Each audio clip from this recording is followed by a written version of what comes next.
So the sectors that Africa is more active in are, in fact, those that are least susceptible to automation.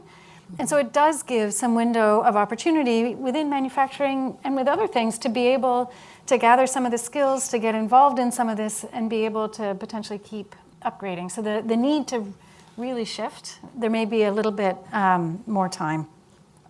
But one of the other things that I think is really interesting is in fact that third point, right? Which is really looking at how within the informal sector, this agenda matters. So I'm very much involved in this jobs and economic transformation agenda within the World Bank.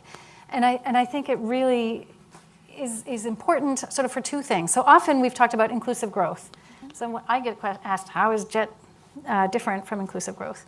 And so to me, this economic transformation is sort of one step down from growth to really where do we see changes? So it's not just that you have this high growth. If it is coming from natural resources, that's not really transformational. It gives you some income, which is good. But to really get the dynamics that are going to change things sort of at scale, you need these deeper changes. So I really like that emphasis on economic transformation.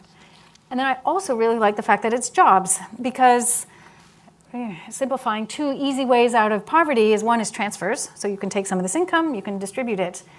That can be a good thing too. But again, it doesn't have that dynamics. The most sustainable way out of poverty is by increasing job opportunities, increasing labor income, right? That is by far labor's sort of the most important asset for the poor.